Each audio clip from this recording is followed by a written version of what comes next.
saying something positive about every single NBA team's offseason. What's up, fellas? My name is Tucker. If you enjoyed the video, leave a like rating on it. Check out my socials right there as well. Let's go and get started. All right, here we go. All 30 teams beginning with the Boston Celtics. Biggest positive, they get out of the Kemba Walker contract.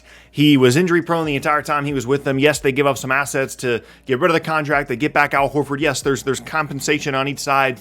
But at the end of the day, they get out of the Kemba contract, provides them some versatility, some flexibility with this roster as Brad Stevens looks to rebuild this roster around Brown and Tatum. Certainly a positive despite what he had to give up in order to make that transaction happen. Next up, the Memphis Grizzlies. They moved up in the draft to get their guy. Yes, they took on some contracts. Yes, they got rid of Jonas Valanciunas, but if they really believe in Zaire Williams the way that it seems like they do, he should be a ceiling raiser for them. They've got plenty of young talent they can grow and develop there. Guys like Desmond Bane that have looked really good in Summer League.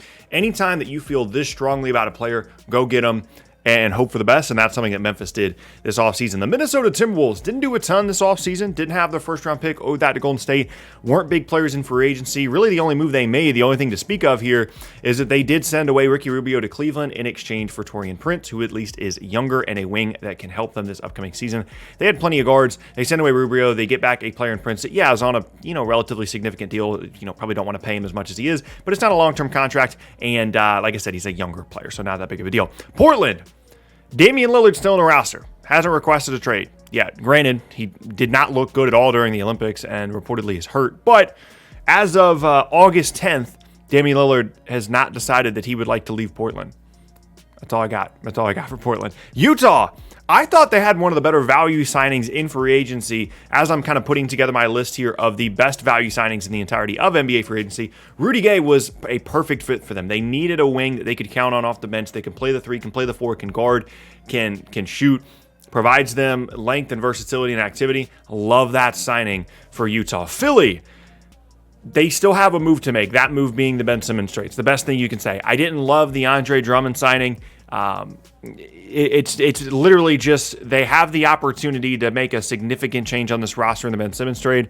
That's about all they got going for themselves right now. Phoenix, they kept their important guards, of course, being Chris Paul, but they also found a way to keep Cameron Payne. They signed Alfred Payton. They shore up some of their backcourt rotation. It wouldn't have been a huge deal if Cam Payne left, but he was a relatively significant part of that championship or that finals team last year. And they added depth at the 5 spot, which they desperately needed in JaVale McGee, who is going to be able to give you about 15 to 20 minutes of competent big man play. Gold medal winner JaVale McGee, by the way. So good job by them. The Nets, they kept almost everyone. The only guy that was significant that they really lost was Jeff Green.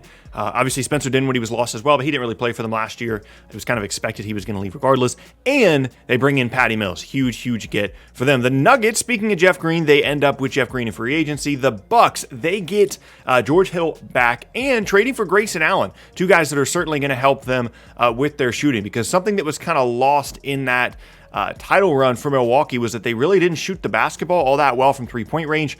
They were down to just 6 guys that they were playing towards the end of their run. And those guys, some of them were PJ Tucker, Giannis, guys that are not, necessarily three-point marksmen. So bringing in some more shooters, some more depth on the perimeter certainly helps them. And I like the additions of George Hill as well as the trade for Grayson Allen. On top of the fact that Dante DiVincenzo will be returning next year, that definitely helps them on the perimeter. Clippers, they kept Reggie Jackson. Didn't know if they were going to be potentially priced out of re-signing him. They gave him as much money as the CBA allowed them to, but he was incredible for them in the postseason, and especially with Kawhi Leonard not being clear what his health situation is, when he is or is not going to be back this upcoming season. Getting Reggie Jackson back is a huge plus. The New York Knicks, something I neglected to talk about in their free agency video, unfortunately. Kemba Walker is the perfect low-risk, high-reward signing. He got an entire video to himself. There's really no way this goes wrong for New York. They're not paying him a ton of money. I believe it's a 1-year, $8 million deal. If he has some of the same injury issues that he's had the last couple of seasons, you didn't really invest heavily in Kemba in the first place, but there's a possibility that he really helps you out a ton with some of that perimeter creation that you desperately need on this roster. And again, very low risk to do so. The Mavs, Luka signed his big extension. That's pretty much all there is to say. 5 years, $207 million. Luka's locked up for the next handful of years. Not something you're going to have to worry about. Now build a proper team around him. but that's the biggest thing you can say. Atlanta, similar stuff. Trey signed the extension. They kept John Collins, whether that be for on-court value or future trade value, retain the asset, huge for them. And they got a couple of guys in the draft that NBA Twitter seems to really like, that being Sharif Cooper and Jalen Johnson. We'll see how those guys work out in the pros. The Rockets, Jalen Green already in Summer League looks awesome. He looks like a professional scorer right away. The balance and the athleticism and the quickness, it's all there for Jalen Green. He looks fantastic. Granted, it's just a few Summer League games, but you'll take any positive signs you can get. The Heat, arguably, they had the most productive offseason out of anybody in the entire NBA when it comes to the guys they brought in and their ability to bring in players without really having a ton of cap space available. PJ Tucker, Kyle Lowry, re-signing Jimmy Butler, re-signing Duncan Robinson. Maybe not ideal to be paying Jimmy Butler $50 million a year in a couple of years, but for this upcoming season, they certainly got better.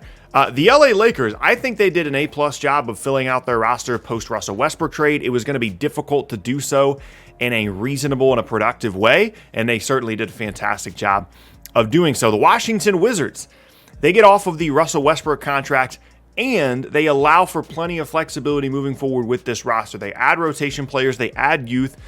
They have some draft selections they can use to make a trade down the road as well. Bradley Beal has not officially requested a trade as of yet. No matter what direction the Bradley Beal situation goes in, Washington will be prepared to capitalize on that. It's a huge, huge gift for them to have gotten out of that Westbrook contract, in my opinion. The Warriors. There have already been about 3 or 4 moments when everybody's kind of looked around at Summer League and wondered, how did we let the Golden State Warriors get Jonathan Kuminga? That doesn't mean he's going to be a really good NBA player, but he's certainly shown promise and potential, and that only adds to the flexibility that him, as well as Moody, as well as Wiggins and Wiseman and all these other guys provide for this roster, and hopefully we'll get a healthy Clay this year, and we'll get to see this Warriors roster at semi-full strength with the opportunity to continue to improve it with those younger players. The Hornets, I put down that they added an interesting guard, wing, and a big. 2 in the draft, 1 in free agency. Bouknight and Jones as a guard and a big are intriguing, interesting, high upside players, and I think Kelly Oubre as a signing is perfect for them. He's going to be able to shoot the ball ideally, but if not, he can attack the rim. He's a great athlete, someone that fits exactly within the identity that Charlotte created towards the end of last year towards the beginning of last year as a run and gun, getting up and down the floor type team. Oubre fits perfectly there. Chicago. I just put down that they have taken some steps in the right direction of retaining Zach LaVine in free agency, because I think that's one of the underrated storylines kind of looming around the situation in Chicago is, yes, it's nice they got Lonzo and Caruso and DeRozan, but Zach LaVine has not been re-signed yet, and they took some steps in the right direction of re-signing him to what I'm sure he's going to want is a max contract. Whether they give it to him or not, I don't know, but ultimately positive steps in the right direction when it comes to making the postseason when you have a player like Zach LaVine as an impending free agent. Very, very good things for Chicago. The Pelicans. Everybody knows that I'm not a huge fan of what the Pelicans have done this offseason, but I will say the Jonas Valanciunas is a better fit alongside Zion and with the rest of this roster than Steven Adams was. So that is certainly an upgrade at the 5 spot. And like I said at the time that trade went down, they got the best player out of the deal. I think JV is a better player than Eric Bledsoe or Steven Adams. And again, a pretty solid fit alongside Zion. Not a fantastic one, but certainly a better one than Steven Adams. The Toronto Raptors, the next couple of teams here are just going to be about how guys have looked so far in Summer League. Scottie Barnes looks fantastic. Had a great debut. All the athleticism and the length that were kind of his calling cards during the draft process have been on display. Toronto's going to do a fantastic job of developing him. We know that. It's going to be a super exciting fit between that player and that franchise. Same thing with the Kings. I gave them some flack for selecting Davion Mitchell, but specifically in Summer League when it comes to his defensive reputation, playmaking, getting to the rim, all that stuff, he looks fantastic. Like, he really, really does. Granted, he should look really good in Summer League as a bit of an older prospect and someone that has really translatable NBA skills, potentially the most NBA-ready player in the entire class, but still not going to take anything away from Davion Mitchell. He has looked awesome. Still 2 more teams here to talk about, the young guys. The Cleveland Cavaliers, Evan Mobley, has shown flashes of everything that was advertised for him as a draft prospect when it comes to the versatility, what he can do in the front court, the length, the athleticism, the skill set on the offensive end of the floor. Again, another guy that looks awesome in Summer League. The Orlando Magic, I love Jalen Suggs. I'm all in. I'm all in on Jalen Suggs. I don't know if he's ever going to be one of the best offensive players in the league or anything, but defensively, his instincts, his ability to make winning plays, has a fantastic NBA player written all over him. Again, He needs to become a better shooter. You know, he's not the greatest athlete in the class, so I don't know if he's ever going to become one of the best offensive players in the league. But from an all-around perspective, when it comes to being a winning basketball player, I'm all in. Give me all the Jalen Suggs stock that I can have. Him, RJ Hampton, Markelle Fultz, an interesting trio of guards there in Orlando. Not really sure about Cole Anthony, though. The Thunder, they'll still be bad next year. That's literally what I have written down. They have added interesting players that are going to grow and develop with this group, but not going to negatively impact their ability to continue to add more and more young players and be in position to make a big swing at some point as well. That has certainly not been negatively impacted by the moves they've made this offseason. And then for the Pistons, Cade Cunningham, already, to the surprise of literally no one, looks like a fantastic, ready-to-go, ready-made NBA player right now. Killian Hayes has shown some flashes. The Pistons might have the best Summer League roster I've seen in the last couple of years. Cade, Sekou Doumbouya, Killian Hayes. Sadiq Bey is playing Summer League for some reason, despite almost winning Rookie of the Year last year.